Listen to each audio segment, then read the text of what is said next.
उस शिविर के विषय का आज दूसरा दिवस है और सही में एक आनंद हो रहा है, खुशी हो रही है कि हम पहली बार ऑनलाइन शिविर का अनुभव ले रहे हैं। वैसे ऑनलाइन बहुत सारे हमने 1 या 2 घंटे के वर्ग चलाए हैं, लेकिन मुझे लगता है कि ये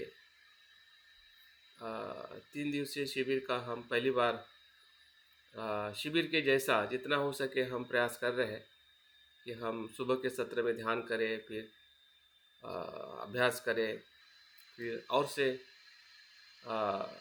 विश्रांति लेने के बाद फिर से करें। तो ये जो हमारा ध्यान का या शिविर का जो रूटीन है या हमारा अभ्यास क्रम है, उसका हम कल से लेके अभी तक और आज से लेके कल तक हम इसी प्रकार से करने वाले हैं। तो आज जैसे कि मैं कल बताया था कि आज हम चिंतन का ध्यान करें। तो चिंतन क्या है और कैसे किया जाता है और किस विषय पे हमें चिंतन करना है, उसकी थोड़ी मैं जानकारी दे के बाद में हम ध्यान का सराव करने जा रहे हैं। तो चिंतन ये शब्द जो है ये की सबसे बड़ी देन है और इसका जिक्र जो है बुद्ध के वचनों में ही आता है, जब बुद्ध प्रज्ञा के 3 स्तर की बात करते हैं, जिसमें श्रुतमय प्रज्ञा, चिंतनमय प्रज्ञा और भावनामय प्रज्ञा का बुद्ध जिक्र करते हैं। और ये प्रज्ञा जैसे बुद्ध के वचनों में या उनके प्रज्ञा के 3 प्रकार के अगर हम आधुनिक परिप्रेक्ष्य में देखें तो वो उसी का अनुसरण किया जाए। जब हम एक रिसर्च या वैज्ञानिक तौर पे जब हम किसी का ज्ञान विकसित होते हुए देखते हैं या हम अपने ज्ञान तरीके से विकास करना चाहते हैं वैज्ञानिक तरीके से, तो आपको चिंतन में प्रज्ञा का इस्तेमाल करना ही होता है। जब तक आप चिंतन में प्रज्ञा का उपयोग नहीं करते हैं तब तक आप एक अच्छे विद्यार्थी, जिसे हम मास्टर कहते हैं, या उस विषय के भीतर कोई खोज करने की जो क्षमता है वो चिंतन में प्रज्ञा से आती है। तो चिंतन में प्रज्ञा एक प्रकार से परिपक्व ज्ञान की भूमि बनाता है। चिंतन में प्रज्ञा भी अंतिम प्रज्ञा नहीं है। अंतिम प्रज्ञा का स्तर जो है बुद्ध बताते हैं भावना में प्रज्ञा है, जो हमें भी दुखों से मुक्त करती है। प्रज्ञा का उद्देश्य है कि हमारी समस्या और उसका कारण को पहचानना और उससे मुक्त होने के मार्ग को खुला रखना या खुला करना, यही चिंतन में प्रज्ञा का आधार है। जहाँ पे हम समस्या में फंसे हुए हैं, समस्या का बोध होना, ज्ञान होना, उसके प्रति सजग होना, उसके प्रति जो उसके विभिन्न पहलू हैं कामों को जानते हुए उस समस्या की सत्य को अपने चिंतन से, यहाँ पे जो शब्द जो आया है ची और तन, उसके जो विषय के जो विभिन्न जो पहलू है वो अपने मन के गहराई में जाके उसको समझना, गहराई में जाके, मन के गहराई में, क्योंकि चिंतन और मनन ये आता है। मन के साथ में चिंतन करना, किसके मन के साथ में? स्वयं के मन के साथ में। श्रुत में प्रज्ञा का एक बाह्य स्वरूप है, वो बाहर से आती है, एक इंफॉर्मेशन है। अभी इंफॉर्मेशन देने वाले कोई व्यक्ति हो सकता है, जैसे मैं आपको इंफॉर्मेशन दे रहा हूँ, आपके मित्र हो सकते हैं, माता पिता हो सकते हैं, कोई किताब हो सकती है, या आज के आधुनिक युग में आपका गूगल हो सकता है, या कोई वेबसाइट हो सकती, कोई चैनल हो सकता है। ये बाहर से आने वाली जानकारी है, लेकिन इस जानकारी को परीक्षण करके उसकी सत्यता और असत्यता को जांचना, ये किसका काम है? वो चिंतन में प्रज्ञा का काम है, वो आपके स्वयं की प्रज्ञा है। श्रुत में प्रज्ञा बाहर से आने वाली प्रज्ञा है, जो आपको जानकारी देती है, वो आपकी प्रज्ञा नहीं है।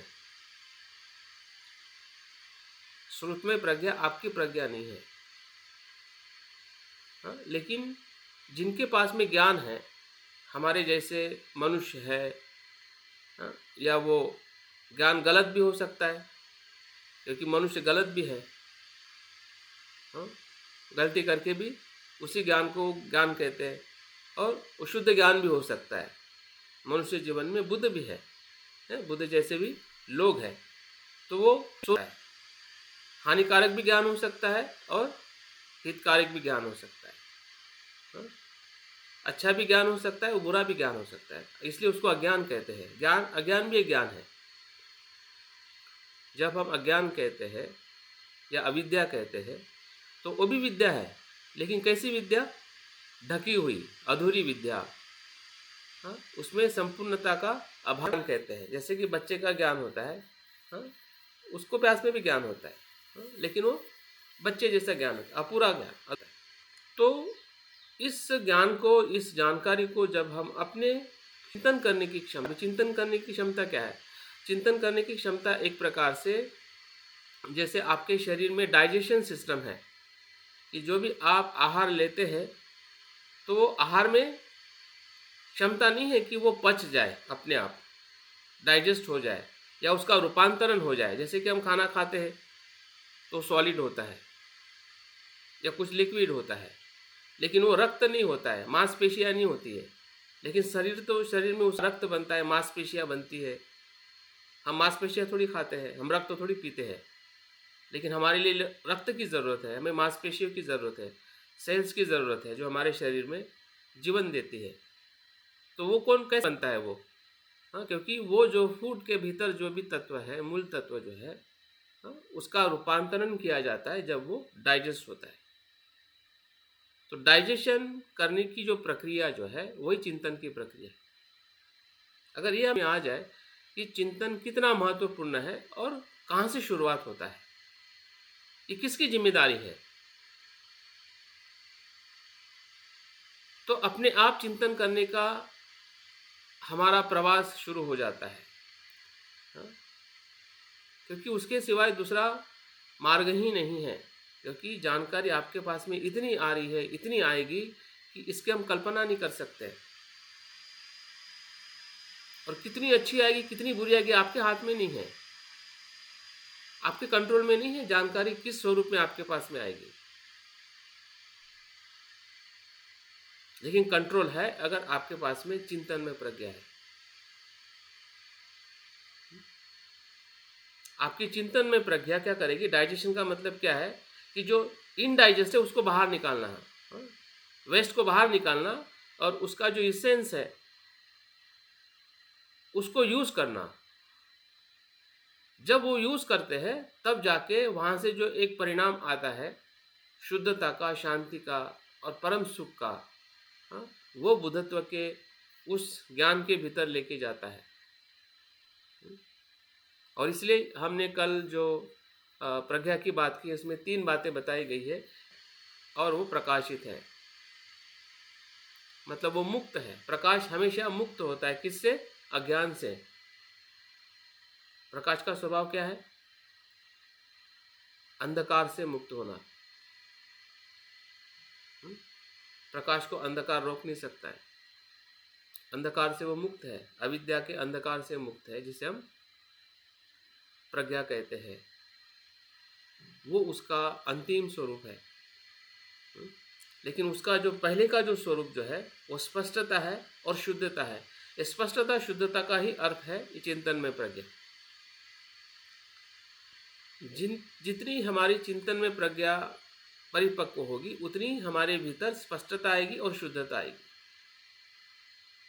हाँ? जो बुराई है उसको छोड़ने की हमारी मन की ऊर्जा जो है, हाँ, जैसा अशुद्ध को छोड़ेगा मन शुद्ध बनेगा। अभी छोड़ने के ही हमारे पास में स्पष्टता नहीं कि मैं बुराई क्यों छोड़ूं, मैं द्वेष क्यों छोड़ूं, मैं लोभ क्यों छोड़ूं। अगर हमें स्पष्टता नहीं है तो लोभ छूटने वाला नहीं है। वो तो हजारों सालों से या जन्मों जन्मों से हमारे साथ घिरा हुआ है। कैसे आप वो छोड़ोगे? वो तो हमारा मित्र बन गया है, जबकि वो शत्रु है। उसके सिवा तो हम एक पल भी जी नहीं सकते। फड़फड़ाएंगे हम, जैसे मछली पानी के बाहर आती है तो फड़फड़ाती है। हाँ? तो ऐसी चीज को छोड़ना मतलब कैसे आपका या मेरा कोई कैसे कोई छोड़ पाएगा? जब तक मैं खुद चिंतन नहीं करूंगा, जब तक मुझे वो आग आग नहीं लगेगी तो मैं आग से बाहर कैसे आऊंगा? मुझे तो आग तो वो शीतलता लग रही है, वो दलदल तो है,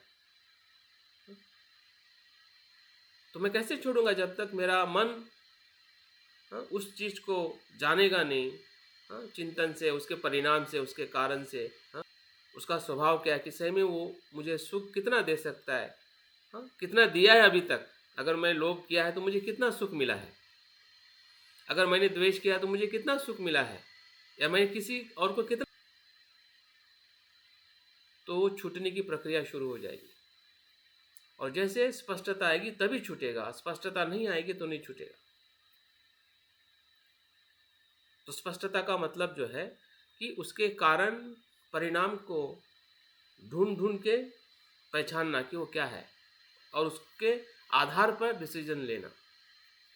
किसी के कहने के मात्र से सुन लिया और आपने वैसे ही करने लगे तो कुछ हद तक आप पिता का उंगली पकड़ के चलता है, लेकिन कहाँ तक चलेगा वो? घर के दरवाजे तक, आगे आगे आगे नहीं जा पाएगा। कब तक हम उसका हाथ, वो हमारा हाथ पकड़ के चल सकता है? आगे नहीं चल सकता है। चलेगा तो फिर आगे बढ़ नहीं पाएगा। पिताजी का हाथ हमेशा मिलने वाला नहीं है।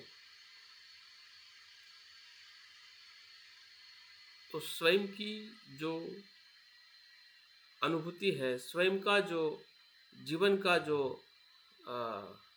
घटना है, सुख है, दुख है, समस्या है, जिस भी समस्या पे हम बाहर आना चाहते हैं, उसके तरफ ध्यान से जब हम देखते हैं, चिंतन एक प्रकार से ध्यान है। जैसे हम सांस पे ध्यान लगा के सांस पे अनुभव करते हैं और हमारा मन उस अनुभव से शांत होने लगता है, वैसे ही किसी भी विषय के गहरे में पहुंचने के लिए हमें चिंतन से, ध्यान से उसको जैसे जैसे हम समझते वैसे वैसे समझने लगता है, क्योंकि वो हमारी क्षमता है। अभी बोलेंगे कि कैसे संभव होता है, क्योंकि वो इसलिए संभव होता है कि वो हमारा स्वभाव है। ज्ञान हमें किसी से लेने की जरूरत नहीं है, कोई किसी को ज्ञान दे नहीं सकता। इसलिए तो बुद्ध कहते हैं कि मैं कुछ नहीं दे सकता हूँ, ज्ञान तो आपके भीतर पड़ा हुआ है। देते हैं, ज्ञानी बनाते हैं, क्योंकि वो ज्ञान आपके या हमारे भीतर है। और इसलिए बुद्ध उसी प्रकार से बताते हैं। तो हमें भी उसी क्षमता से अपने आप को देखना है कि बुद्ध क्या बता रहे हैं और मैं क्या समझ पा रहा हूँ। मुझे अपने, जब मेरा बुद्धत्व आदर्श है तो आदर्श का मतलब अनुसरण करना, उसका प्रयोग करना। अनुसरण करने का मतलब चिंतन करना। अनुसरण का मतलब दो प्रकार से होता है कि एक अंधा अनुसरण और एक चिंतन से अनुसरण। एक अनुसरण अज्ञान से करते हैं, भय से करते हैं कि भाई मैं तो ऐसा ही हूँ, कुछ नहीं करता, इसलिए मैं मान लेता हूँ कि मैं बौद्ध हूँ और मुझे बुद्ध के मार्ग पे चलना है। तो वो अनुसरण है।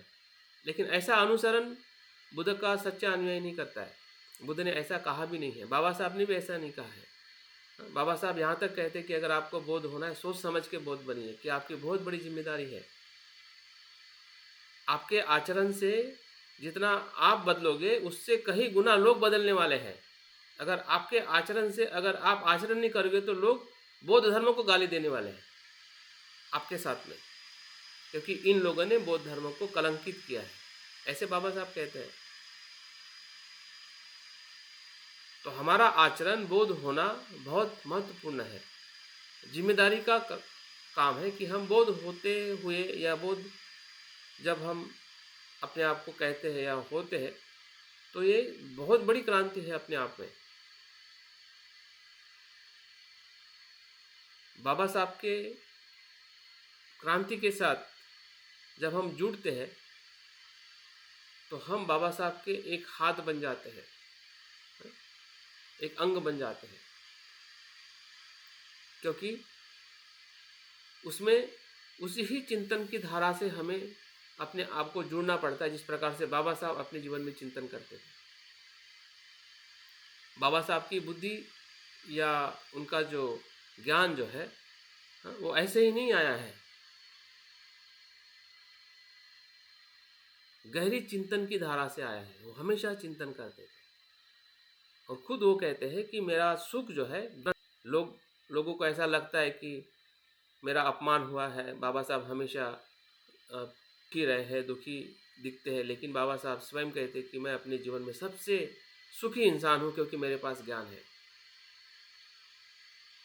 ये मेरे ग्रंथ है। ये बाबा साहब के वचन है।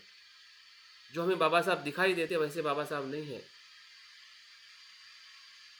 बाबा साहब भीतर से बहुत सुखी है, भले उनके साथ में दुख ज़्यादा दिखाई देता है, लेकिन वो स्वयं जब बताते हैं कि मैं किस प्रकार से सुखी हूँ, तो वो सुख जो है वो चिंतन में प्रज्ञा का सुख है। ज्ञानी इंसान कभी दुखी नहीं हो सकता है, नहीं तो फिर ज्ञान का मतलब क्या?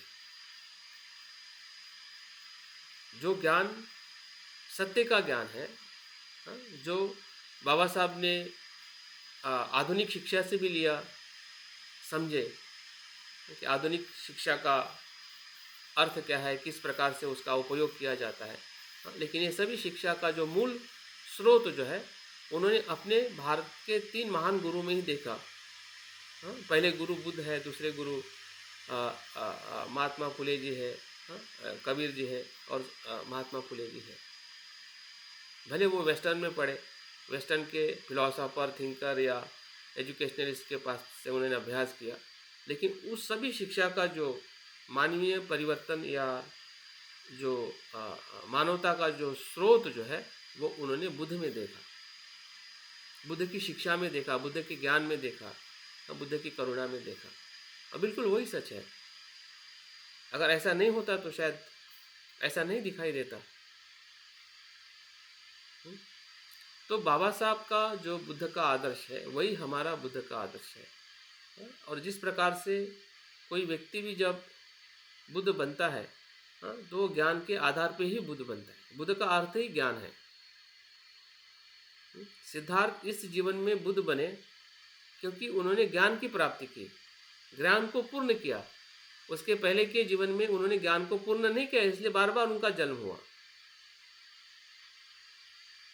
उन्होंने अन्य पारमिता को पूर्ण किया, लेकिन इस जीवन में उन्होंने ज्ञान की पारमिता को पूर्ण किया और ज्ञान से वो बुद्ध बने। और इसके ज्ञान से हजारों लोग बुद्ध बने और अभी भी बनने की प्रक्रिया में है, क्योंकि वो ज्ञान संपूर्ण दुख को नष्ट करने वाला है। जो दुख का कारण है, अभी तक लोगों को कारण को स्वीकार नहीं किया कि इसका कोई कारण हमारा ही मन हो सकता है। अभी तक कारण को बाहर ढूंढते थे और अभी भी ढूंढते हैं, और हम भी ढूंढते हैं। हमें लगता है कि नहीं, इस कारण से ठीक होगा, उस कारण से ठीक होगा, इसमें सुख मिलेगा, उसमें सुख मिलेगा।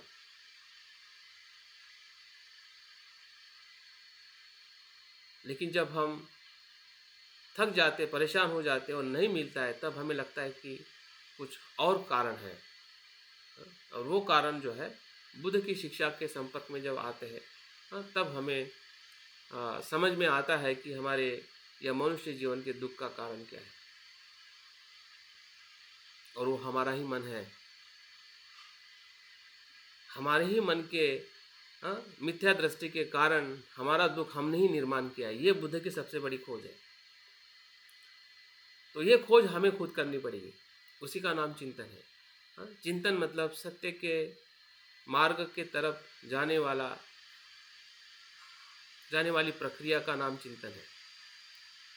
वही प्रेरणा दे सकती है कि हमने ध्यान के भीतर कैसे जाना है। जब तक चिंतन नहीं होगा, तब तक ध्यान के प्रति भी हमारी जो संकल्प है, क्योंकि भावनामय प्रज्ञा एक ध्यान का अनुभव है। भावनामय प्रज्ञा में ध्यान का अनुभव आता है, वहाँ पे विचार छूट जाते हैं। चिंतन में प्रज्ञा में विचारों का संकलन होता है, विचारों की स्पष्टता होती है। विचार एक पूरी तरह से सुस्पष्ट हो जाते हैं कि ये संसार है, ये दुख है और इससे मुझे मुक्त होने की तरफ इस मार्ग से आगे बढ़ना है। एकदम क्लियर थॉट। भले हम संसार में हैं, पता चलता है कि ये दुख है, ये दुख का कारण है, दुख को हम दुख के वो स्पष्टता, दुख से मुक्त हुए उसका अनुभव नहीं है, अभी होने वाला है, लेकिन हमें पता चला है कि ये दुख है, ये दुख का कारण है। मेरे दुख का कारण मेरा ही लोभ है, मेरा ही अज्ञान है।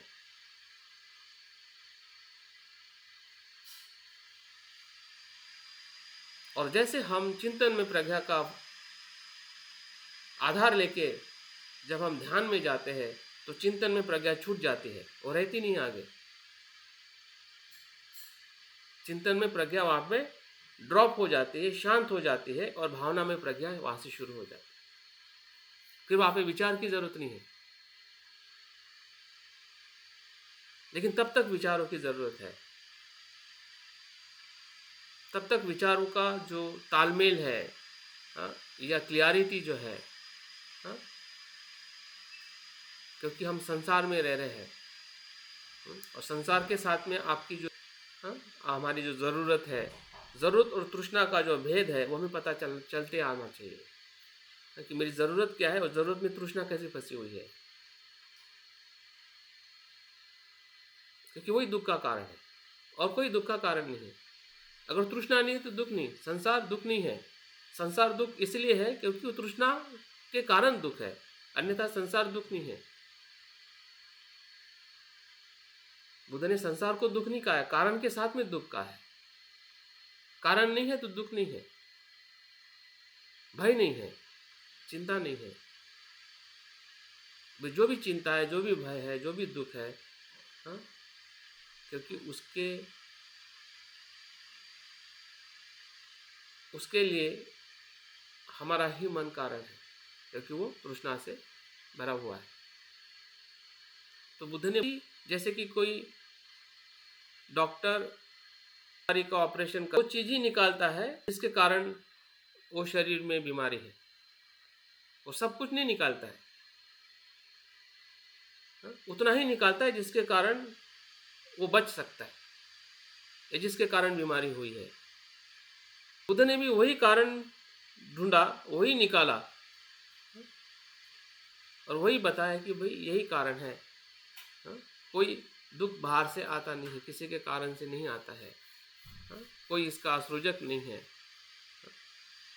ये वो नित्य नहीं है। अगर कल दुखी है तो आज आप सुखी हो सकते हैं। अगर कल आपने द्वेष किया, कल आपने कुछ बुरा किया है, लेकिन इस क्षण में आप अच्छा हो सकते हैं। या ये मत मानिए कि कल अगर ऐसा हुआ तो मैं ऐसा ही हूँ,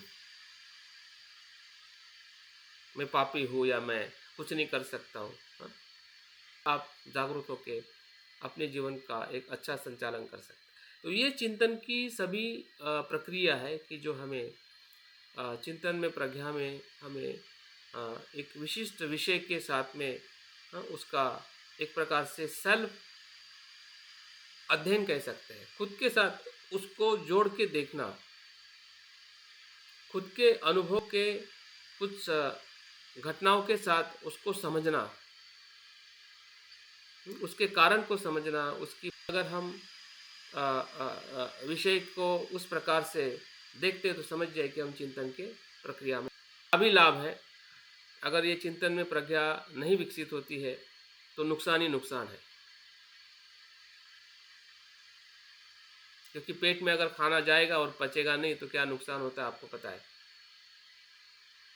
फिर आप डॉक्टर पे विश्वास रखोगे, डॉक्टर कुछ करेगा तो फिर वो दूसरी बीमारी के साथ में दवाई देगा, उसका कोई इलाज नहीं है। इलाज आपके समझदारी में ही है कि आप जो खा रहे हैं कैसे खाना है, और आपकी जो डाइजेशन की क्षमता को कैसे बढ़ाना है। तो क्षमता बढ़ेगी, खाना सही होगा, तो उसके साथ हमारे भीतर जो ऊर्जा जो आएगी, वैसे ही मन के भीतर ऊर्जा आएगी। क्योंकि मन भी इसी प्रकार से जब बुराई भीतर आती है, अगर जागरूक है तो भीतर नहीं आएगी, रुक जाएंगे हम। द्वेष आएगा लेकिन द्वेष नहीं करेंगे, लोभ आएगा, लोभ करेंगे लेकिन प्रमाण कम होगा, बिल्कुल नहीं होगा ऐसा नहीं है। एकदम एक्सट्रीम नहीं जाना है हमें कि पूरी तरह से अभी ख़त्म हो जाए, क्यों नहीं हो रहा है, वो होगा क्योंकि बुद्ध ने करके दिखाया है, एग्जाम्पल है हमारे पास। ऐसा नहीं कि नहीं होगा, अगर नहीं होता तो बुद्ध नहीं करते, हजारों लोग नहीं करते जो उनको मार्ग पर चल चुके हैं, बिल्कुल होगा। लेकिन अभी जो हो रहा है वो हमें समझ में आना चाहिए क्या हो रहा है। हुँ? तो इस प्रकार से हमारा चिंतन जो है वो हमें मार्गपथ है। हाँ, और इसलिए बुद्ध की जो धम्म की जो शुरुआत है चिंतन में प्रज्ञा से होती है। श्रुत में प्रज्ञा सामान्य श्रावक होता है, लेकिन जब वही श्रावक, वही साधक जब अपने बुद्धि से, तर्क से, अपने अभ्यास से, चिंतन से जब उस विषय को समझने लगता है, जानने लगता है, दिनेश जी अपने माइक को आप म्यूट करें, जानने लगता है, तो समझ जाइए कि वो आपकी चिंतन में प्रज्ञा ही है। दिनेश कुमार, हाँ, समझ जाइए कि वो आपकी चिंतन में प्रज्ञा का विकास आप कर रहे हैं, और इसको देखने के लिए, समझने के लिए आप ही प्रमाणित हैं, कोई आपको देख नहीं सकता है। आप ही खुद जानोगे कि ऐसा कुछ मैं कर पा रहा हूँ, और उसकी असर जो है ना आप में भी दिखाई देगी और फिर आपके व्यवहार में भी दिखाई देगी, उसका परिणाम है। जब आप किसी से व्यवहार करोगे, आपके भाई बहन से, माता पिता से, दोस्तों से, तो उस व्यवहार में वो झलकेगी, अनुभव होगा कि सही में मेरी जो चिंतन में प्रज्ञा का विकास हो रहा है। जैसे कि कोई बच्चा और एक एडल्ट होता है, उसके व्यवहार में बदलाव क्यों आता है? क्योंकि वो जो समझदार, जो वही बालक जब होता है तो उसके व्यवहार में बदलाव दिखाई देता है, क्योंकि वो समझदार हो रहा है, वो जान रहा है कि जीवन को, हाँ, व्यवहार को कैसे किया जाता है। तो वैसे ही आध्यात्मिक स्तर पे हम जागरूक जैसे जैसे होते हैं, हमारा चिंतन जितना जितना गहरा होने लगता है, हाँ, उतनी उतनी हमारी जो मैत्री है, करुणा है, हाँ, लोग को समझने का, कम करने का हमारा दायरा है, हाँ, द्वेष पे काम करने की जो हमारी प्रक्रिया है, धीरे धीरे हमें समझ में आने लगती है, और उसका आनंद भी आने लगता है कि भाई ये तो संभव है। मैं जो कर पा रहा हूँ, मैं देख पा रहा हूँ, पहले ऐसा नहीं था, अभी मैं इस पे कुछ काम कर पा रहा हूँ। तो वो जो परिणाम जो है वही चिंतन में प्रज्ञा है। अगर वो परिणाम हमें नहीं दिखाई दे रहा है, इसका मतलब हमारी चिंतन में प्रज्ञा में कहीं ना कहीं कमी है।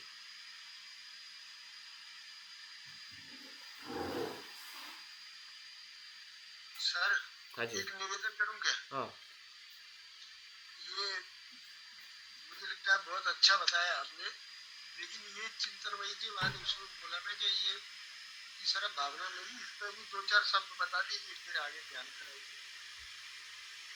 हाँ भावना मई के विषय में थोड़ा सा स्पष्ट कीजिए। हाँ, भावनामय प्रज्ञा का अगर अनुभव देखा जाए तो वहाँ पे चिंतन में प्रज्ञा का जो फोर्स कह सकते हैं, जैसे कि कोई चीज़ फोर्स से ऊपर उठती है, फिर वो उसको फोर्स की ज़रूरत नहीं होती, ठीक है। जहाँ तक फोर्स की ज़रूरत है वो चिंतन में प्रज्ञा है, लेकिन फोर्स से आप एक सीमा क्रॉस कर लेते हैं तो वो भावना में प्रज्ञा है। भावना में प्रज्ञा एक स्वतंत्र अनुभव है, वहाँ पे किसी प्रकार से भी डिस्टर्बेंस नहीं है। एक प्रकार से हम कह सकते हैं वो मुक्त मुक्त चित्त की अवस्था है। सुभाष जी अपने माइक को म्यूट करें। वो एक मुक्त अवस्था है, हाँ, उसमें जितने भी हमारे जो अकुशल जो है, हाँ, अकुशलता के बंधन वहाँ पे पूरी तरह से टूट जाते हैं, चिंतन में प्रज्ञा में रहते हैं, क्योंकि चिंतन में प्रज्ञा में हमारा प्रयास रहता है। हाँ, लेकिन भावना में प्रज्ञा एक प्रकार से ऐसा कह सकते हैं कि यथार्थ का दर्शन हो जाता है, फिर वहाँ पे शब्दों की ज़रूरत नहीं है, मतलब सत्य ही आप बन जाते हैं और आप ही सत्य बन जाते हैं। बुद्ध ही बुद्ध की शरण में जाता है, मतलब वो ज्ञान की शरण में जाता है, फिर वहाँ पे शब्दों का तालमेल कुछ ज़रूरत नहीं है। जैसे कि कोई आप स्वाद ले रहे हैं तो स्वाद को बताने के लिए किसी शब्द की ज़रूरत नहीं है, क्योंकि स्वाद अपने आप में आपका स्वयं का साक्षात्कार है, अनुभव है। अनुभव के स्तर पे जब हम हमारी प्रज्ञा, जो जो आपने चिंतन किया, चिंतन से आपने अपने मन को स्पष्ट किया, जान लिया कि ये इसी प्रकार से घटित होता है। अगर चीज़ ऊपर फेंकी जाती है तो नीचे इसलिए आती है क्योंकि गुरुत्वाकर्षण शक्ति है। अगर मुझे दुख हो रहा है, तो भले मुझे लगता है कि उसके वजह से हो रहा है, लेकिन मैं उसको भीतर से देखता हूँ तो मेरे ही समझदारी का अभाव या मेरे भीतर जो लोभ द्वेष है उसके कारण मैं दुखी हो रहा हूँ। जब ये चिंतन से पता चलता है, उसी का साक्षात्कार वहाँ पे हमें प्रत्यक्ष रूप में होता है, और वो हमें एक विमुक्त अवस्था के तरफ ले जाता है, जिसको हम श्रोतापन्न से लेके अनंत का जो अनुभव जो है, विमुक्ति के तरफ अनुभव ही भावनामय प्रज्ञा का अनुभव है। तो इस प्रकार से जो जब हम बुद्ध की बुद्धत्व में जब हम प्रज्ञा का गुण देखते हैं तो प्रज्ञा के गुण में विमुक्त प्रज्ञा का गुण है। सर, हाँ जी। श्रुतमय जो प्रज्ञा है उसका क्या? हाँ, श्रुतमय प्रज्ञा।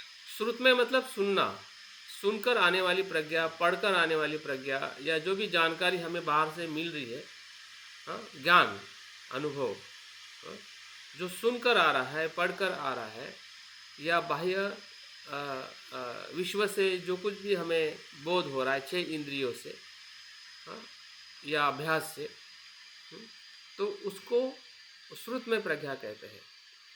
लेकिन उस प्रज्ञा में जब वो प्रज्ञा जब हम कह रहे हैं तो एक बात ध्यान रखिए, बुद्ध से आने वाली प्रज्ञा ही प्रज्ञा है। अगर आप किसी भी अन्य व्यक्ति से सुन रहे हैं, अन्य व्यक्ति का ज्ञान सुन रहे हैं, वो प्रज्ञा नहीं है, वो ज्ञान है या सामान्य ज्ञान है। यहाँ पे हम जो प्रज्ञा की बात कर रहे हैं, दुख को या जीवन के मूल तत्वों को समझने वाला ज्ञान, उसको प्रज्ञा कहते हैं। जो संसारिक विषय को समझना, जिसको हम सांसारिक ज्ञान कहते हैं। तो ये जो ज्ञान जो है, जो बुद्ध के वचनों से जो जीवन की सत्यता का जो पढ़ना सुनना, वो एक प्रकार से प्रज्ञा का वो एक ऐसा स्वरूप है कि जो हमारे अस्तित्व में या हमारे ज्ञान में एक जीवन को देखने के तरीके को बदल देता है, ऐसा ज्ञान। जीवन के दृष्टि को बदलने वाला ज्ञान हम सुन रहे हैं। जैसे कि आप किताब 2 प्रकार से पढ़ सकते हैं, एक मनोरंजन करने वाली किताब है और ज्ञान की किताब है।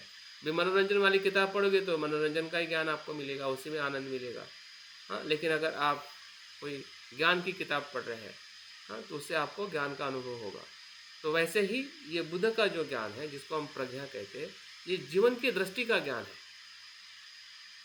तो इस प्रकार से जब हम बौद्ध धर्म के परिप्रेक्ष्य में प्रज्ञा का अनुभव करते हैं, तो हमें इस पे भी थोड़ा समझ कर देखना पड़ेगा कि हम हमारी जो सुनने की, जो अभ्यास करने की जो हमारी प्रक्रिया है, किस प्रकार के ज्ञान को हम अभ्यास कर रहे हैं।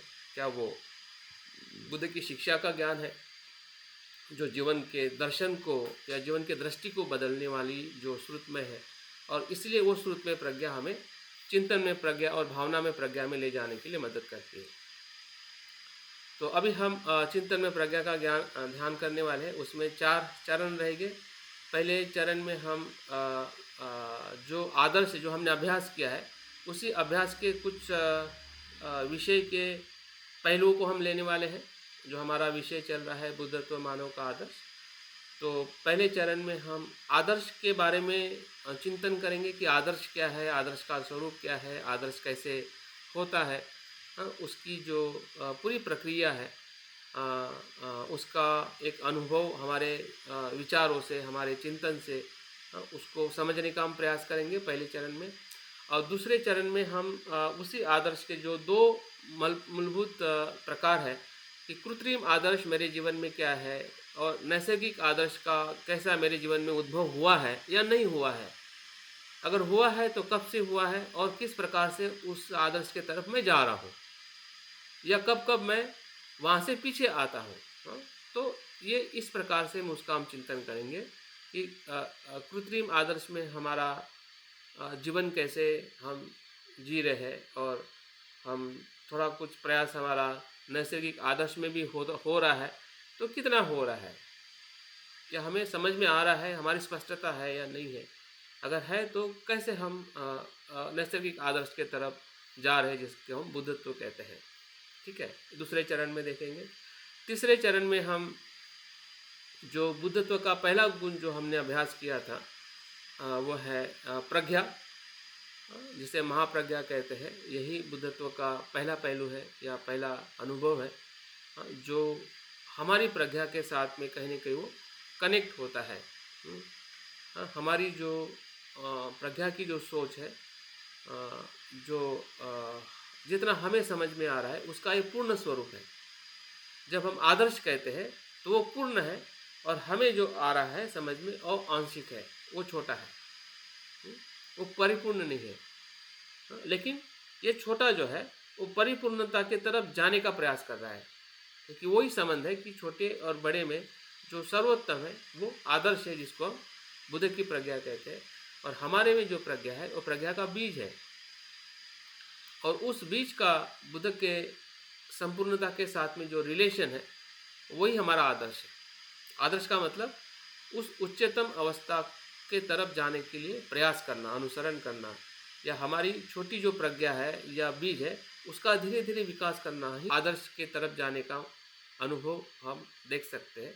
हाँ, तो वो हम कितना कर पा रहे हैं, कितना हो रहा है, कितनी हमारी प्रज्ञा का हम बुद्ध की प्रज्ञा का जो प्रकाश है, अगर बुद्ध कहते हैं कि जीवन अनित्य है, अनात्म है, दुख है, यही प्रज्ञा का यथार्थ अनुभव है कि जो बुद्ध अपनी प्रज्ञा में बहुत ही स्पष्टता के साथ देखते हैं, उसके में देखते हैं।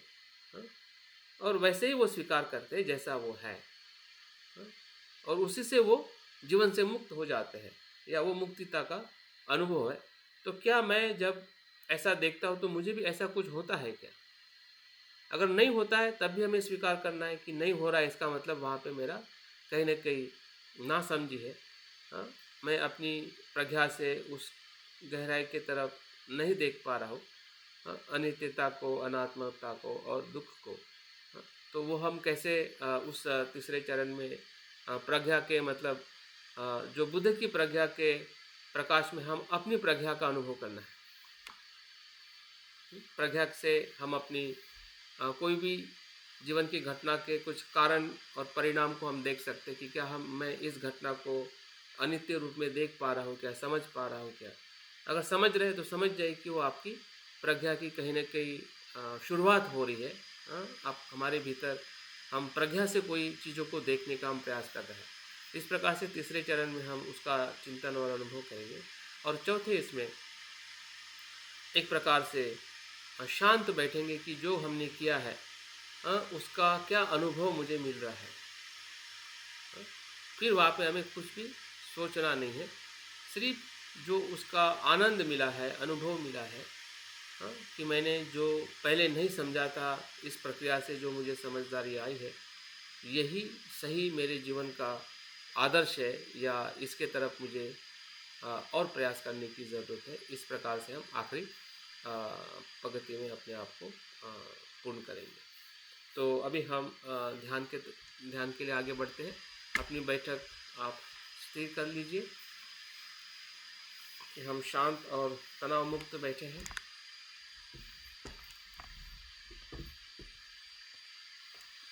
गहरी सांस लीजिए और छोड़िए। शरीर को अगर कहीं तनाव हो, आलस है, तो उसको थोड़ा मसाज करिए।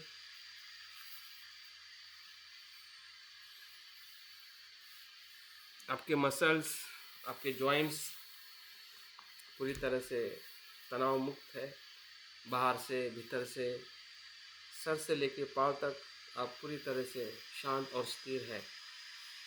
आपकी स्थिरता ही आपके मन को भी स्थिर करने के लिए मदद करती है। जितना शरीर शांत, उतना ही मन शांत होने के लिए तैयार रहता है। धीरे धीरे हमें आंखें बंद करते हुए जो भी विचार आ रहे हैं उसको देखते हुए हमारा ध्यान सांस की तरफ लेके आइए। क्योंकि जो भी विचार है वो वर्तमान के नहीं है, उसको आने दीजिए और जाने दीजिए। हमें वर्तमान में आकर चिंतन करना है, जागृति के साथ, एकाग्रता के साथ।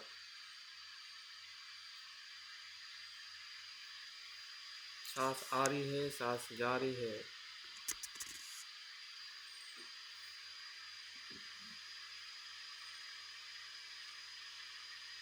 इसकी स्मृति ही वर्तमान और एकाग्र चित्त है।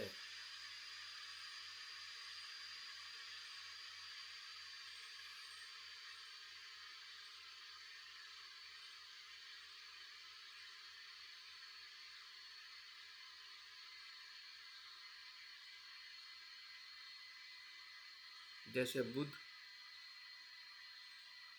इसी ध्यान में बैठकर चिंतन करते करते वे ध्यान के भीतर प्रवेश करते हैं और परम सत्य का अनुभव करते हैं। उसी मार्ग का हम अनुसरण कर रहे हैं।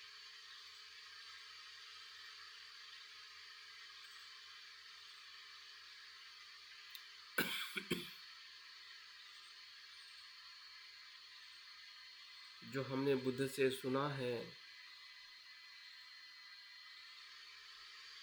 बुद्ध की प्रज्ञा, बुद्ध के वचन सभी प्रज्ञापूर्ण हैं। जीवन की सत्यता का अर्थ बताने वाले हैं, जीवन के दुख को मुक्त करने वाली है।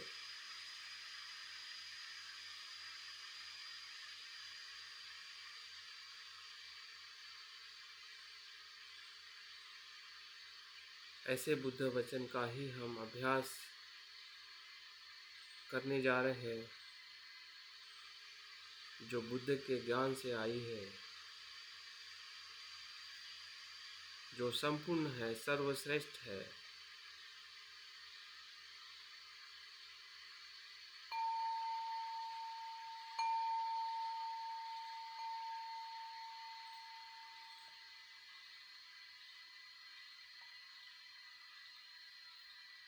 चिंतन ध्यान का हमारा विषय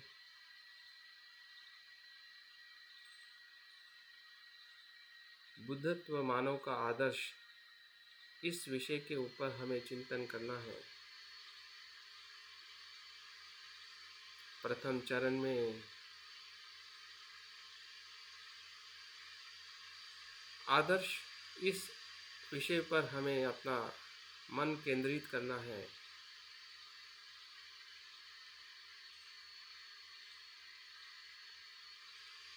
उसके अर्थ को, उसके गुण धर्म को पहचानना है कि आदर्श का अर्थ क्या है,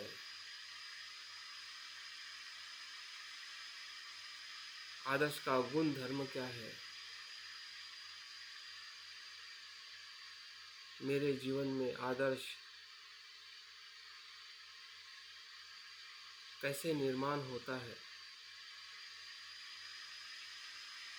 एक एक सवाल को अपने आप से पूछे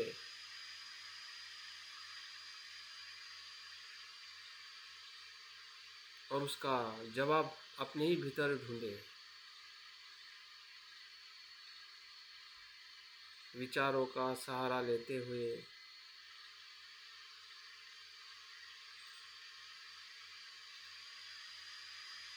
जागृति से जो हमने सुना है उसको स्मरण करें कि आदर्श क्या है,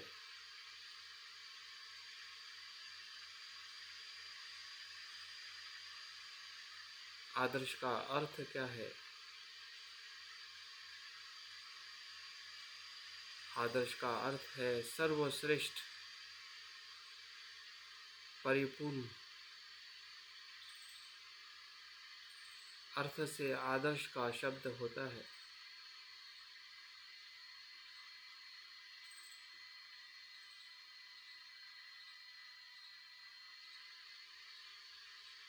जिस आदर्श का अनुसरण किया जाता है उसे आदर्श कहते हैं।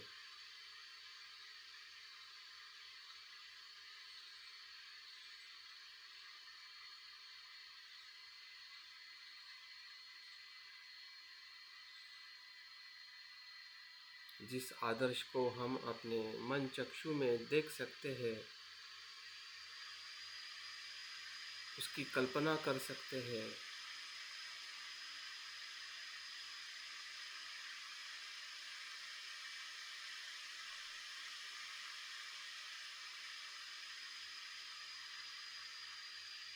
कि वो संपूर्णता क्या होगी, सर्वश्रेष्ठता क्या होगी, जिसे हम आदर्श मानते हैं।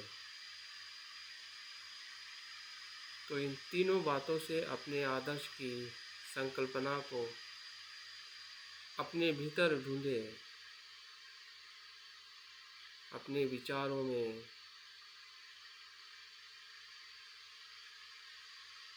जीवन के अलग अलग पहलुओं में देखे कि मेरा आदर्श के रूप में मैं किसे देखता हूँ, किसे मानता हूँ। क्या मेरा आदर्श मेरे माता पिता है,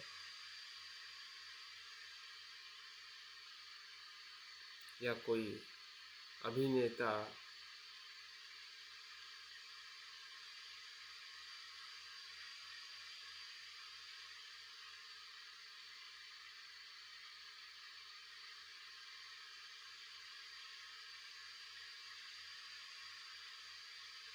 या जो भी हमारे जीवन में हमने आदर्श के रूप में देखा है, उस उदाहरण के साथ में उसे समझिए, क्योंकि वो वही हम बने हैं जिसको हमने आदर्श माना है। अगर हमने अपने माता पिता को आदर्श माना है तो हम माता पिता जैसे ही बन रहे हैं, कि जैसे वो सोचते हैं वैसे ही हम भी सोचते हैं, उसी का ही हम अनुसरण करते हैं या किया है।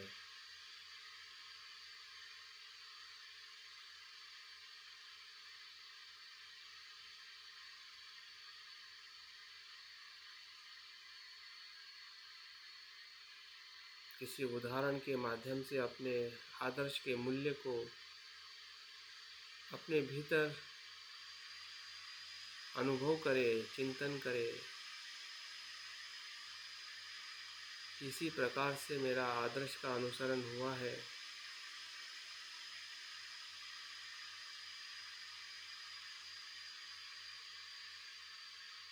फिर वो हमारा धन कमाना हो, परिवार बनाना हो, शिक्षा लेना हो,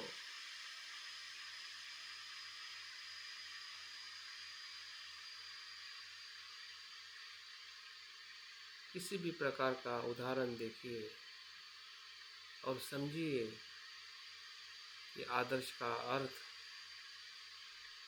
उसका कारण और उसका परिणाम हमें समझ में आ रहा है।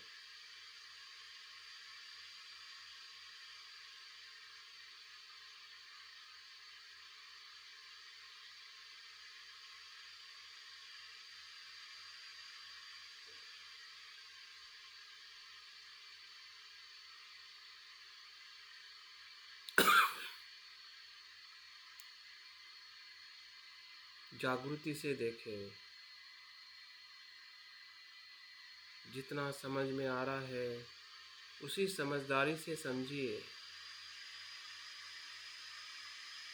विचलित ना हो।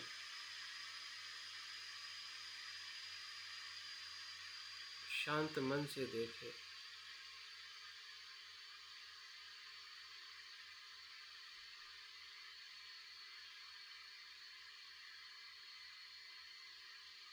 कि मुझे समझ में आ रहा है कि आदर्श क्या है। मेरे विचार स्पष्ट हो रहे हैं, स्पष्टता से हम देख पा रहे हैं।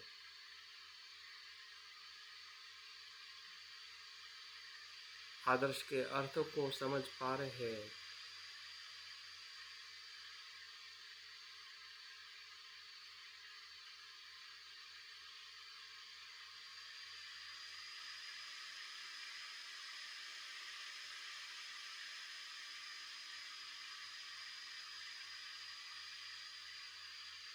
क्योंकि हमारा आदर्श ही हमारे जीवन का कारण है, वही हमें प्रेरित करता है और उसी प्रेरणा से हमारा कर्म होता है।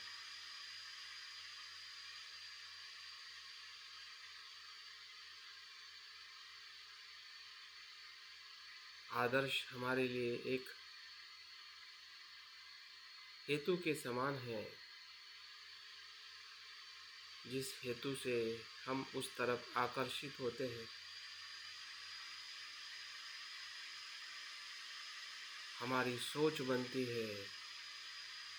आदर्श हमारे सोच का कारण है।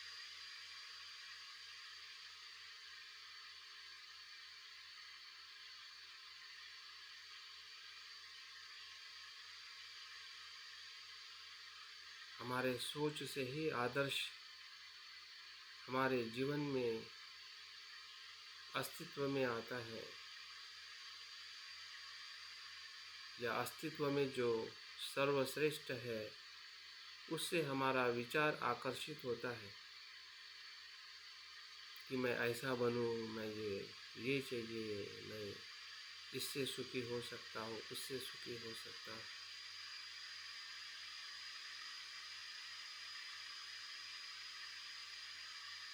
ऐसा होने से ऐसा हो जाएगा, सुख मिलेगा।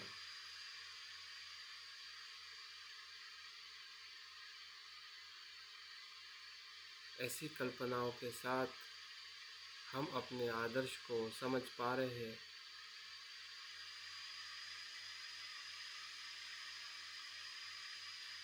कि हमारे जीवन में आदर्श किस प्रकार से मौजूद है, किस प्रकार से कार्य कर रहा है।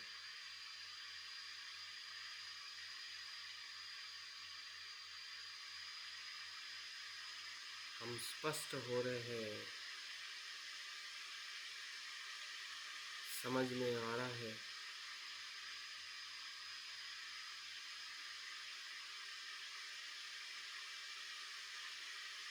जैसे हम सांस को देखते देखते समझदार होते हैं कि सांस का आना और जाना शरीर का धर्म है,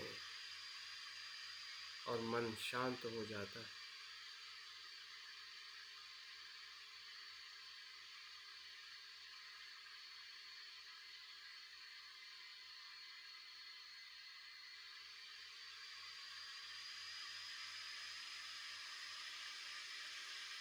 तो आदर्श की संकल्पना जो पहले हमें समझ में नहीं आ रही थी, अभी और गहराई में समझ में आ रही है। इसलिए हमारा जो अस्पष्ट मन है वो स्पष्ट हो रहा है, और उसका हमें सुकून मिल रहा है। ये ज्ञान का सुकून है। हमारा ज्ञान का अनुभव हो रहा है। जो हम अस्पष्ट थे अभी स्पष्ट हो रहे हैं।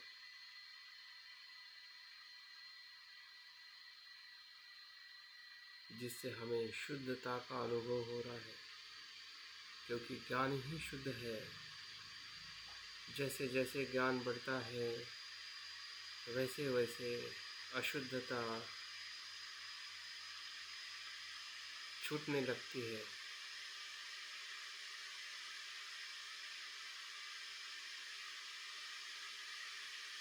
ध्यान के दूसरे चरण में और गहराई में चिंतन करें कि जो सर्वश्रेष्ठ है, अनुसरणशील है और जिसकी हम कल्पना करते हैं, क्या वो सांसारिक है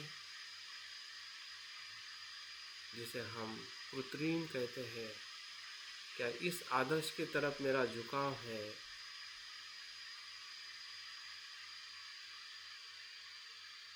जो सांसारिक आदर्श है,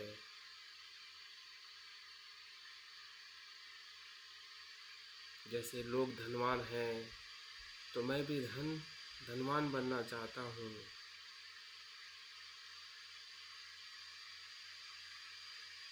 या लोग धन संपन्न हैं, शिक्षा में संपन्न हैं,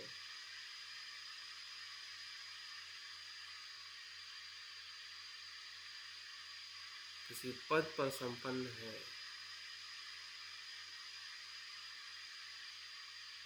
परिवार में संपन्न है, तो क्या यही आदर्श का मेरा झुकाव है? क्या वो संपन्नता किसी संसार के मनुष्य को सुख देने वाली, समाधान देने वाली साबित हुई है? अभी तक संसार में जितने भी मनुष्य इस पद पर पहुँचे हैं, क्या वो मेरे लिए या उस मनुष्य के लिए संपूर्ण है? ऐसा कोई उदाहरण उस आदर्श में हमें मिल रहा है क्या? अपने आप से पूछिए और स्पष्ट हो जाइए कि कृत्रिम आदर्श भले दिखने में सुंदर हो, लुभावना हो, लेकिन उसमें एक मनुष्य के स्वभाव का समाधान संभव नहीं है। अगर है तो उसका भी अनुभव लीजिए। कोई चीज़ हमने सोची है और हमें मिली है, तो क्या मिलने के बाद हम समाधानी हुए हैं? या संसार का कोई मनुष्य समाधानी हुआ है या होने की संभावना है? इसकी स्पष्टता अनुभव करें, विचार करें, चिंतन करें। उन लोगों के जीवन को देखें, अपने जीवन को देखें।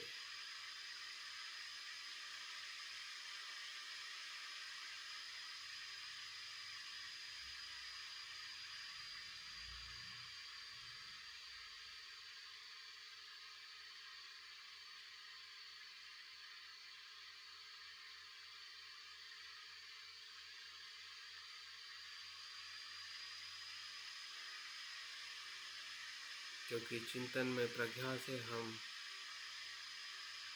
सक्षम होते जा रहे हैं कि हमारे भीतर का कृत्रिम आदर्श हमें समझ में आ रहा है। जो लोभ, द्वेष, मोह से निर्माण होता है और उसी में सुख की कल्पना करता है कि अगर ये सब कुछ अच्छा हो जाए, परिवार अच्छा हो जाए, धन आ जाए, कोई पद मिल जाए, नाम हो जाए, तो सब कुछ अच्छा होगा।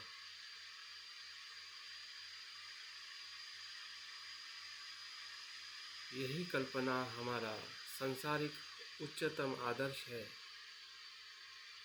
जिसके तरफ हम भागते जा रहे हैं।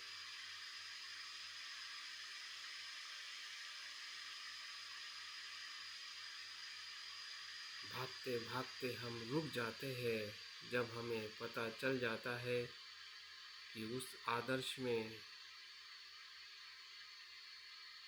संपूर्ण सुख नहीं है, सुख का एक क्षण है। और अनेक क्षण दुखों से भरे हैं, और वही अनुभव हमें नैसर्गिक आदर्श की तरफ ले आता है।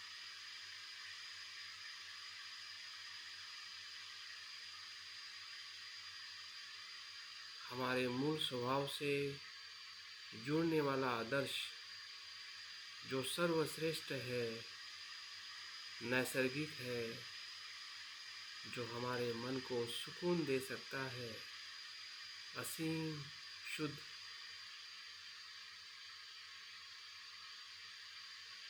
हमारे क्लेशों को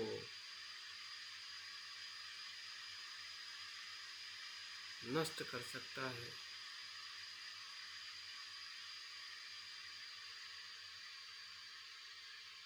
ऐसा आदर्श नैसर्गिक आदर्श है। क्या उस आदर्श का हमें अनुभव हो रहा है? जब से हम बौद्ध बने हैं, बौद्ध बनने के बाद हमने जो बुद्ध को सुना है, अभ्यास किया है, ध्यान किया है, तो क्या हम अपने आदर्श को पहचान पा रहे हैं?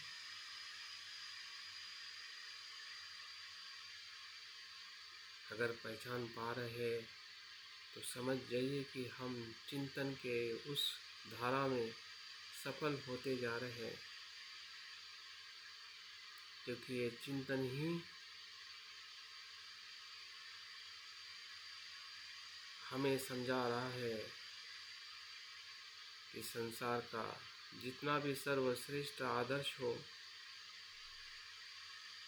एक मेरे मनुष्य होने के सुख को सुखी नहीं करता है। जो मनुष्य होने का सुख, मनुष्य होने का समाधान सिर्फ और सिर्फ बुद्धत्व में है। भले सांसारिक श्रेष्ठता में हम फंसे हैं, लेकिन हमें बोध हो रहा है कि वो सच्चा सुख नहीं है। यही चिंतन प्रज्ञा का लाभ है, अगर हमें ये समझ में आ रहा है।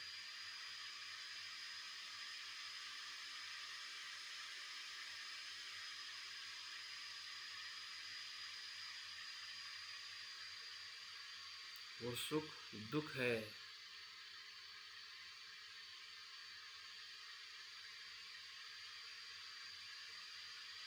भले वो सर्वश्रेष्ठ है जो संसार में बताया जाता है, या हमें भी कहीं न कहीं वही सर्वश्रेष्ठ लगता है।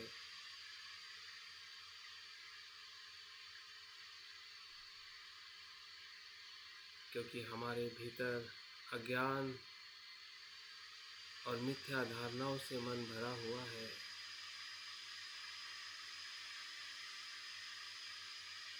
लेकिन चिंतन से धीरे धीरे हमें स्पष्टता होते जा रही है और हम पहचान पा रहे हैं। कोई भी हमें जल्दबाजी नहीं करनी है, ना ही अपने आप को दोष देना है, ना पश्चाताप करना है। हम जागरूक हो रहे हैं, इसका आनंद लीजिए। हमारी गलती हमें पता चल रही है कि हमारा सुख, एक मनुष्य होने का सुख, कृत्रिम आदर्श में किसी को भी संभव ना हुआ है, ना होने वाला है।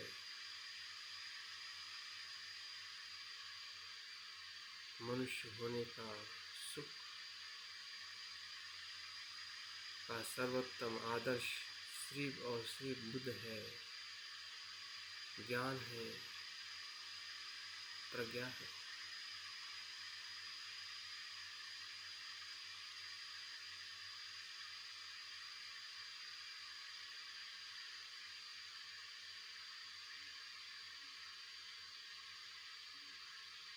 अपने जीवन की घटनाओं का अवलोकन करें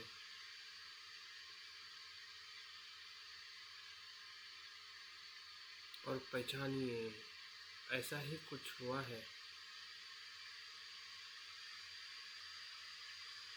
जिससे मैं बोध बना हूँ, जिससे मैं धम्म मित्र बना हूँ, या जिससे मैं बुद्ध का साधक बना हूँ। बुद्ध का आकर्षण कृत्रिम आदर्श से विपरीत है। जब हम बुद्ध के प्रेम में पड़ जाते हैं या उस सुख में पड़ जाते हैं तो संसारिक सुख धीरे धीरे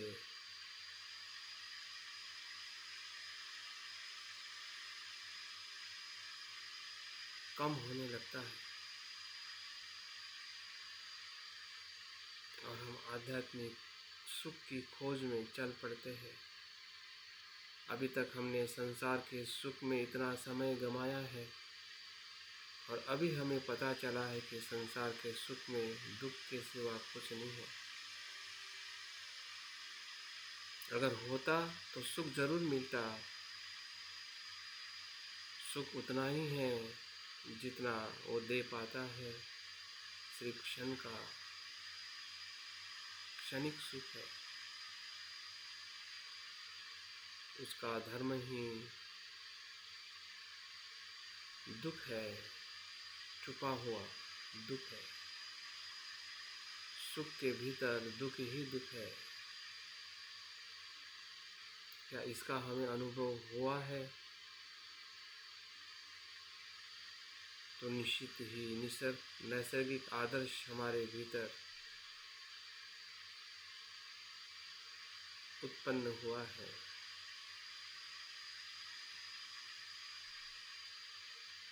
जब जब हमें सांसारिक कृत्रिम आदर्श में हम फंस जाते हैं और उससे दूर मुक्त होने का हम प्रयास करते हैं, वही बुद्धत्व का प्रयास है, वही प्रज्ञा है। जब हम दुख की पीड़ा से मुक्त होना चाहते हैं, वही बुद्धत्व की चाहत है। बुद्धत्व के तरफ जाने का मार्ग है।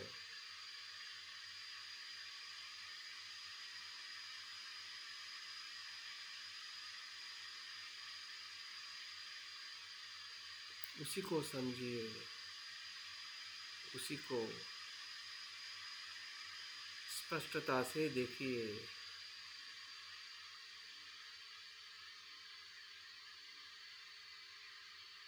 और अपने नैसर्गिक आदर्श की तरफ अनुसरण करने का प्रयास करिए। जैसे हम संसार को आदर्श मानकर हम धन कमाने का प्रयास करते हैं, शिक्षा लेने का प्रयास करते हैं,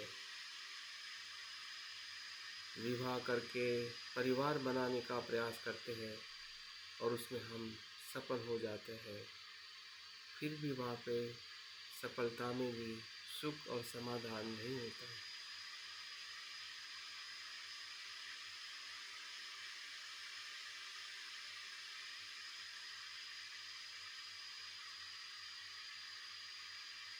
लेकिन इस मार्ग पर जब हम चल पड़ते हैं, इसमें भी अनुसरण करना होता है शील का, ध्यान का, शांति का, मैत्री का, करुणा का। जो हमारे भीतर बुद्ध के बीज विराजमान हैं, उसी का हमें अनुसरण करना है, उसका विकास करना है और धीरे धीरे हम उस उच्चतम आदर्श की तरफ चलने का प्रयास कर रहे हैं काफ़ी लंबे समय से। इसी जन्म में नहीं, ऐसे अनेक जन्मों में हमने प्रयास किए हैं, जिसके कारण इस जन्म में हमें ऐसा धम्म मिला है, संग मिला है, परिवार मिला है, जिसमें हम बुद्ध के वचन को सुन रहे हैं,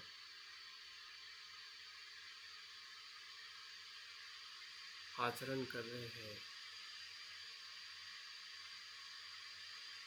क्योंकि हम इसी को खोज रहे थे जन्म जन्मांतर से। हर मनुष्य इसी को खोजता है,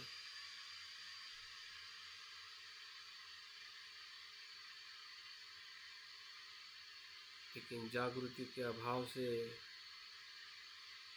नहीं मिल पाता है।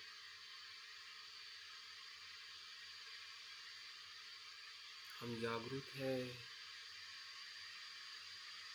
हम ढूंढ रहे हैं, चिंतन कर रहे हैं,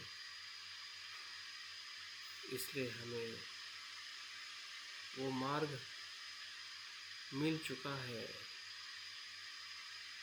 जो एक मनुष्य होने का मार्ग है।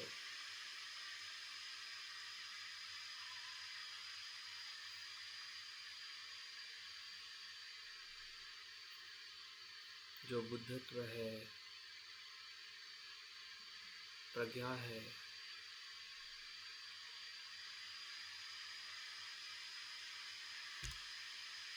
ध्यान के तीसरे चरण में और गहराई में हम चिंतन करें, जिस मार्ग की तरफ जो मेरा आदर्श है मनुष्य का,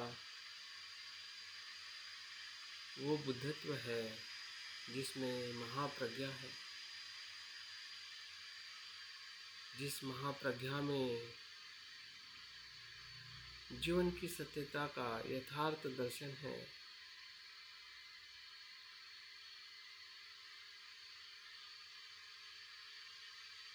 जो बुद्धत्व में संपूर्ण है,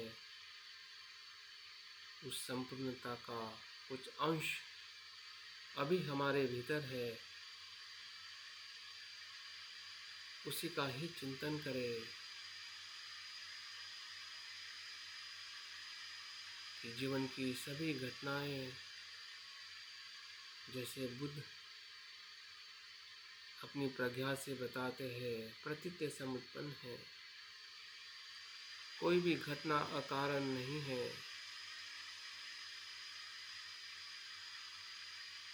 सभी घटनाओं का कारण है।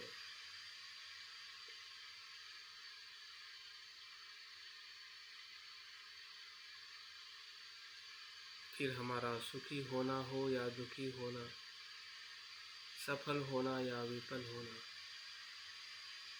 सुख होना या दुख होना,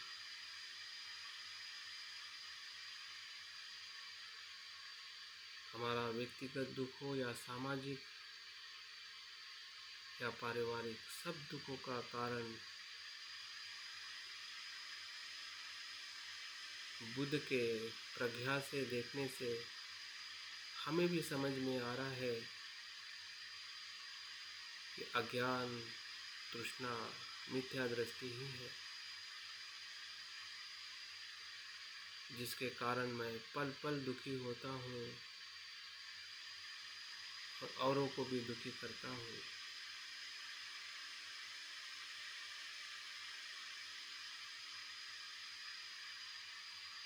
क्योंकि मैं अपने जीवन को विपर्यास में देखता हूँ, मिथ्या धारणा में देखता हूँ।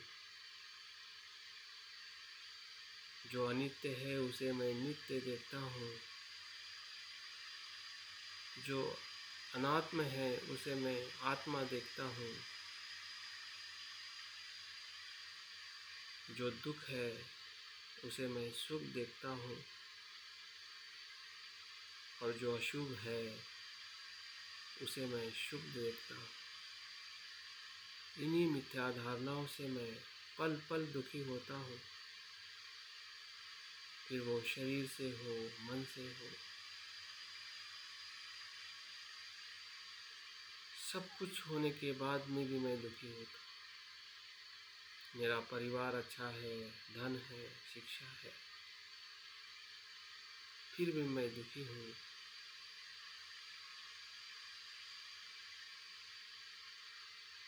उस दुख का कारण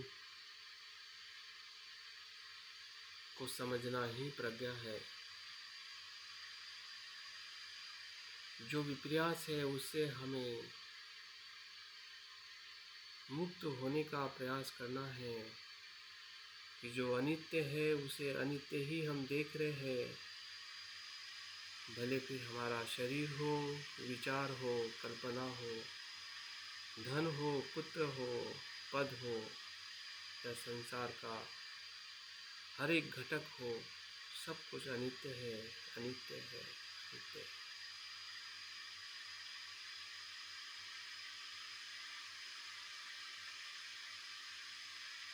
अनित्य को अनित्य देखना ही प्रज्ञा है।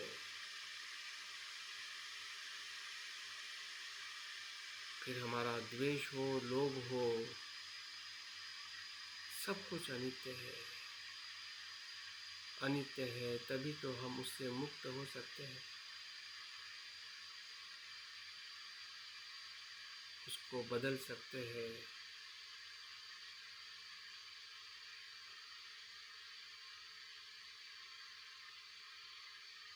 सब कुछ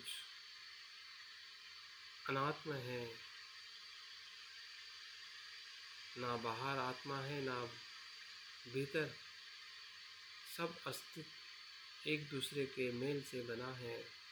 फिर हमारा शरीर हो जिसमें 4 महाभूतों से बना है। पृथ्वी, आप, तेज, वायु के मेल से शरीर बना है। या हमारे विचार हो, वेदना, संज्ञा, संस्कारों से बना है। कोई अपने आप में अस्तित्व स्वतंत्र नहीं है, लेकिन हम जब स्वतंत्र मानते हैं तो उसी के कारण हम दुखी हो जाते हैं, भेद करने लगते हैं।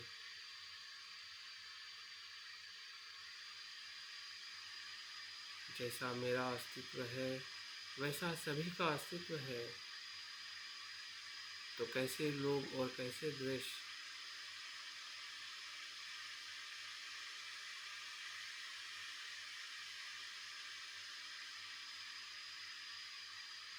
संसार में दुख ही दुख है।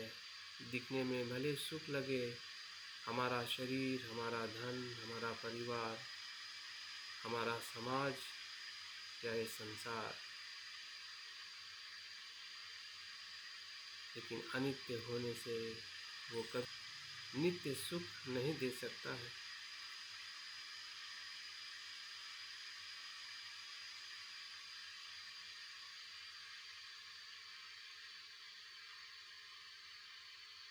हमारा शरीर जो सुंदर दिखाई देता है वो सुंदर से ज़्यादा अशुभता से भरा हुआ है,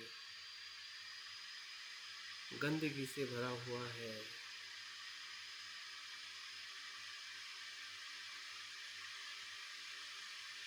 भले वो बाहर से हमें कुछ सुंदर दिखाई देता है और उसी का हमें आकर्षण होता है,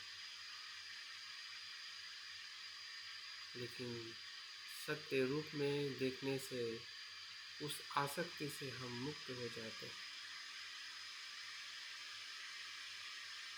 और हमारा शिलाचरण, ध्यान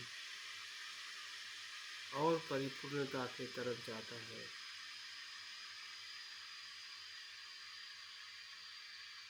यही हमारी प्रज्ञा है, जो बुद्ध की प्रज्ञा से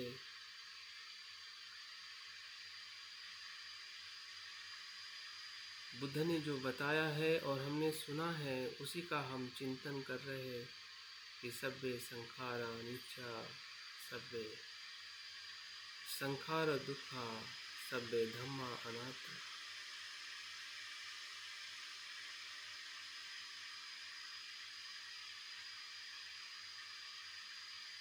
इस चिंतन करने से ही अगर इतना हमें आनंद मिल रहा है, तो जब हम उसे स्वयं साक्षात्कार करेंगे तब कितना आनंद और सुख का अनुभव होगा।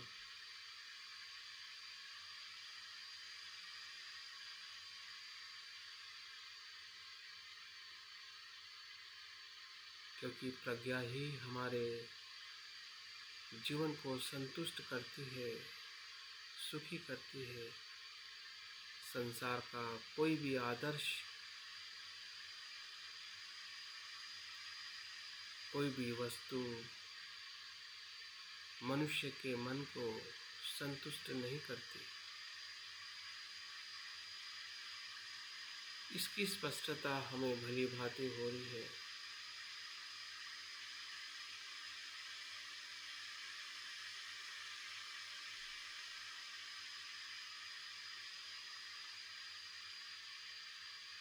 प्रज्ञा ही है, ज्ञान ही है। जीवन के अस्तित्व को जैसा है वैसा देखने का ज्ञान ही प्रज्ञा है।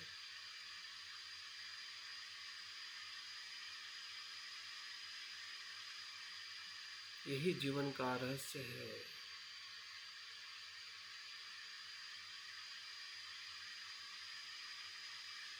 इसी में सुख है।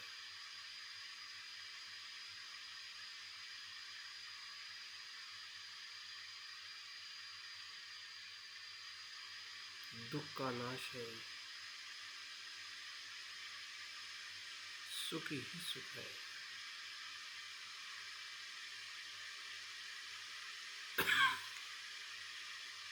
क्या ऐसा हम अनुभव चिंतन से हम ले पा रहे हैं? जब हम अपने शरीर को देखते हैं तो शरीर की आसक्ति, भय, चिंता से हम घिरे रहते हैं। परिवार की चिंता, पुत्र की चिंता, धन की चिंता, समाज की चिंता, चिंता और भय से हम परेशान हैं।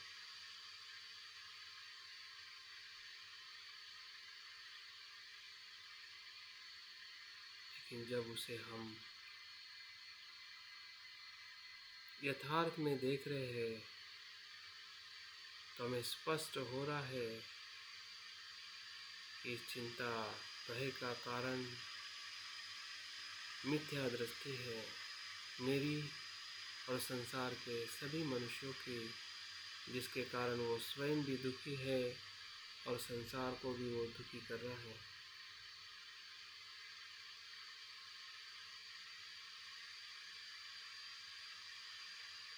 संसार का दुख मनुष्य की मिथ्या दृष्टि से निर्माण हुआ है और संसार का दुख मुक्ति भी मनुष्य के ही मिथ्या दृष्टि से मुक्त होने से ही संभव। अन्यथा ये दुख ही रहने वाला है। जब तक कारण है तब तक दुख है, जब तक कारण का निरोध है तो वहाँ पे सुख ही सुख है। भले हम परिवार में रहे, भले हम कितना भी धन कमाए, कोई भी पद पर रहे,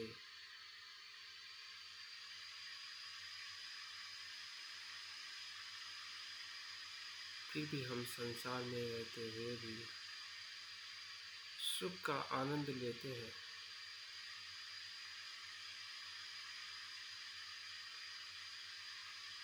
क्योंकि सांसारिक पद प्रतिष्ठा में हम अनित्य देखते हैं, अनासक्त रहते हैं। दुख तो वहीं पे है जहाँ पे हम आसक्त होते हैं, नित्य देखते हैं। जबकि सत्य अनित्य है, अनात्म है।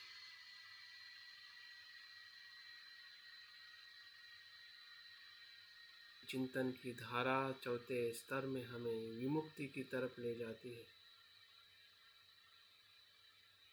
मन के उस शुद्धता में प्रवेश करती है जहाँ पे किसी भी प्रकार का प्रयास न करते हुए हम अपने बुद्ध स्वभाव को अनुभव करने लगते हैं। जैसे कि खुला आकाश में हम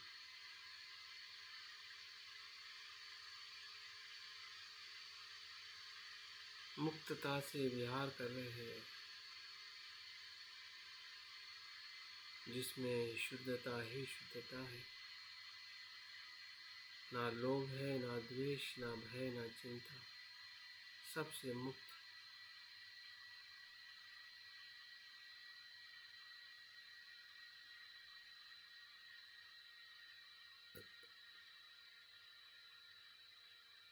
क्योंकि ज्ञान से हमने संसार को जैसा है वैसा देखा है, इसलिए संसार से हम मुक्त हो गए हैं। संसार के आसक्ति से मुक्त हो गए हैं।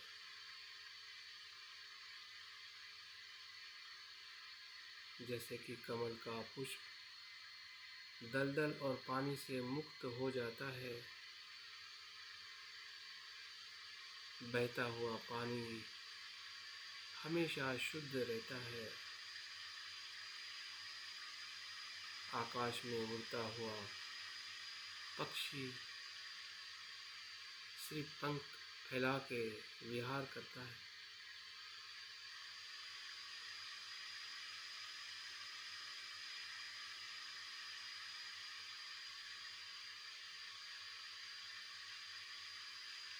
जागृति ही जागृति है, प्रकाश ही प्रकाश है। यही हमारा स्वभाव है। जो बीज रूप में था वो संपूर्णता में हम देख पा रहे हैं।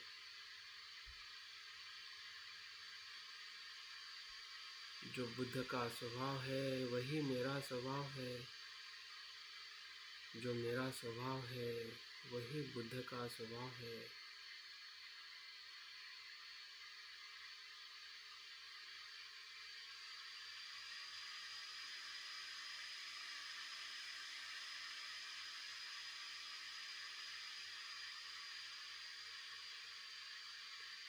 जिसमें शांति ही शांति है,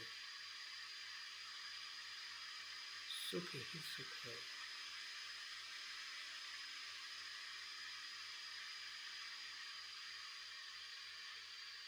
वही बुद्धत्व है, हमारा मूल स्वभाव है। हर मनुष्य बुद्ध स्वभाव है।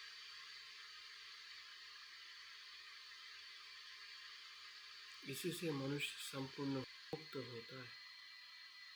यही वो ज्ञान है जो संसार के सभी जीवों को दुख से मुक्त करता है। इसी में सभी का कल्याण है। यही सर्वश्रेष्ठ है।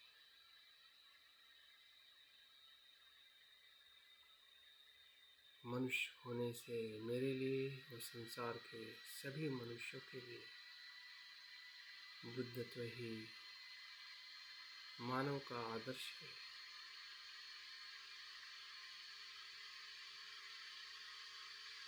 जैसे बुद्ध को साक्षात्कार हुआ वैसे ही हमें भी कुछ क्षण के लिए भी क्यों ना हो, हमें भी अनुभव हो रहा है।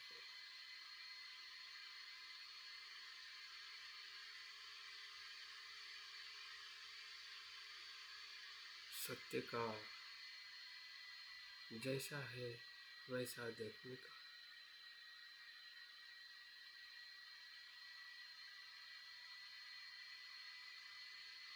स्वयं को और संसार के सभी अस्तित्व को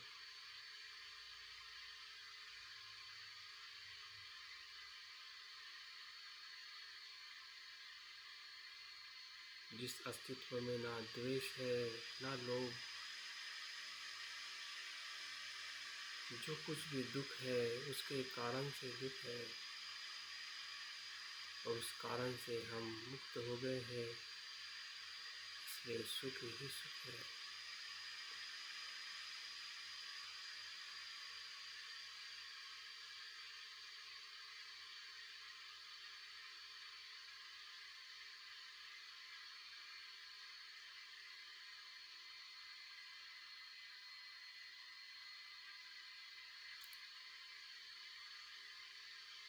सबे सता सुखी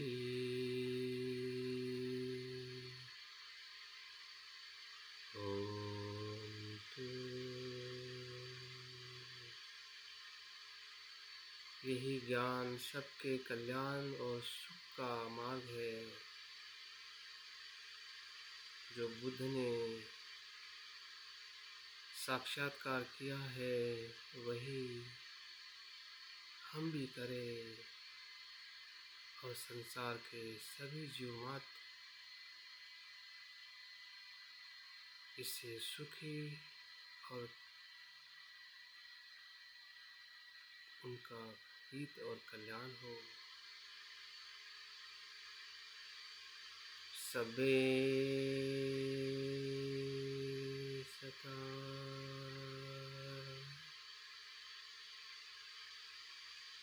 सुखी होतु।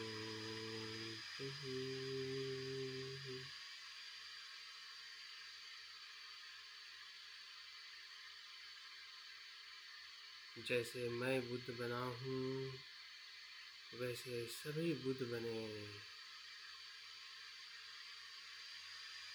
क्योंकि सभी मनुष्य का एक ही आदर्श है, बुद्ध होना।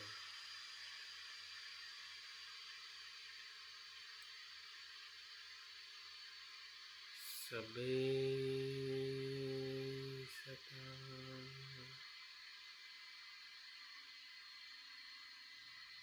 सुखी होतु।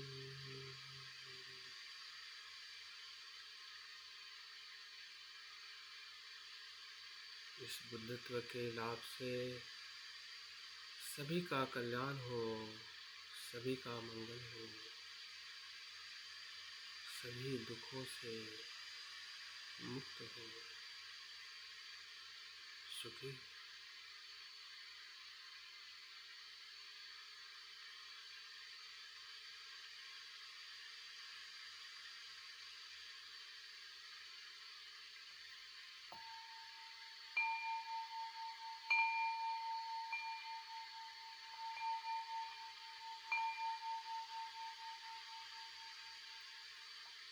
धीरे धीरे ध्यान को पूर्ण करते हुए जिस प्रकार से हमने चिंतन का अभ्यास किया है, इसको फिर से अपने किसी भी विषय के साथ में इसका अभ्यास करते हुए उस विषय की गहराई में जाने का प्रयास करें, जिससे हमारा चिंतन में प्रज्ञा का विकास हो सके। धीरे धीरे आंखें खोलते हुए ध्यान को पूर्ण करें।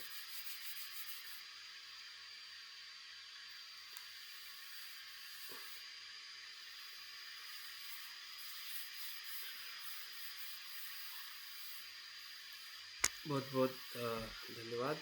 आज के सुबह के सत्र में जो हमने अभ्यास किया है, जो भी आपका अनुभव हो रहा है, तो हम जो 10:30 बजे का जो सेशन है उसमें आप ज़रूर अपना अनुभव शेयर कर सकते हैं। अभी हमारे पास में समय नहीं है।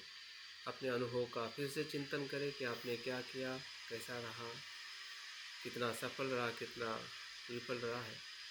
इसका अभ्यास करते हुए समय बिताइए और हम फिर से 10:30 बजे मिलते हैं। जय हिंद।